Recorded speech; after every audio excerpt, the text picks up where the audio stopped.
sunshines? It is Tuesday, January 27th, and you are listening to The Morning Win. I'm Bea, your personal news scout, and I have spent the last few hours buzzing around the globe to find the stories that actually deserve your attention. I know usually, when you turn on the news, it feels like the world is a bit of a mess. But here, we don't do that. We are strictly progress only. Today, I've got 5 massive wins that are going to make you want to jump out of bed. We're talking about Europe's tipping point for clean energy, a historic victory for our oceans, and a very cool way that Pumas are helping pay off national debt. Plus, stick around until the end, because I have a story about 7,000 glow-in-the-dark snails that just made a 30-year comeback. Seriously, let's get into it.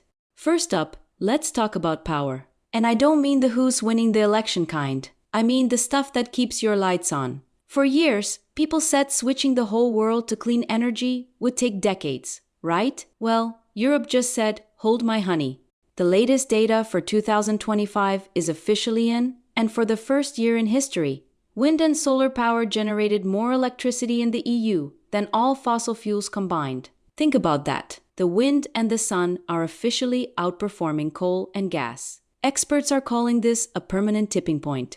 It's not a fluke, it's the new normal. And it's not just Europe. In places like China and India, coal use is starting to dip because solar is now simply the cheapest way to make electricity. We are watching the end of the fossil fuel era in real time, and it's happening because it's smart business, not just because it's green. That is a massive win for the planet and your future energy bills.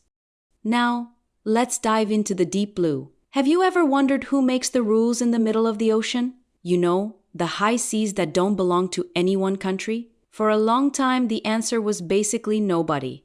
It was like the Wild West out there, no laws, no protection, just a free-for-all. But as of January 17th, that has officially changed. The High Seas Treaty has finally entered into force. It took 60 countries and 15 years of talking to get here, but we did it. We now have a legally binding way to protect biodiversity across nearly half the planet's surface. This means we can set up marine sanctuaries in international waters where fish can breed and ecosystems can recover without being disturbed by deep-sea mining or overfishing. It's like we finally gave the ocean a shield. If you like breathing, and I know I do, this is a win for you, because the ocean provides half of our oxygen. Okay, this next one is brilliant. Let's head to Chile. Usually, when a country owes money, it's a bit of a headache. But Chile just found a way to turn their national debt into a win for nature. They issued something called a sustainability-linked bond worth 1.5 billion euros. Here's the beautiful part. If Chile meets its targets for protecting its forests and pumas, the interest rate they pay to the banks actually goes down. You heard me right? By keeping their wildlife healthy and their carbon emissions low, they literally save their taxpayers millions of dollars in interest. It's the first time a country has directly tied its credit score to the health of its environment. It proves that being a good steward of the earth isn't a cost, it's an investment that pays for itself.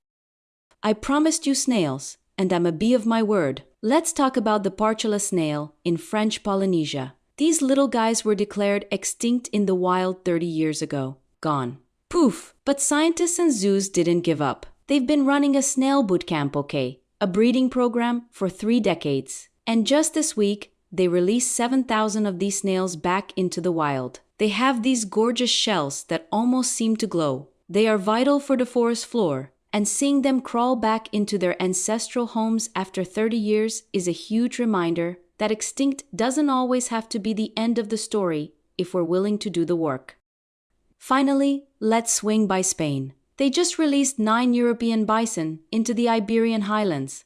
These are the biggest land animals in Europe, and they haven't lived in this area for hundreds of years. Why bring them back? Because they are basically giant, walking fire prevention machines. They eat the dry brush and undergrowth that usually fuels massive wildfires.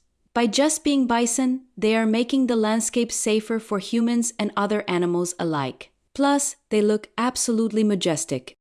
And that, my friends, is your morning win. From clean energy tipping points to glow-in-the-dark snails, the world is moving forward in some pretty incredible ways. If this brightened your morning, do me a favor. Share one of these stories with a friend today.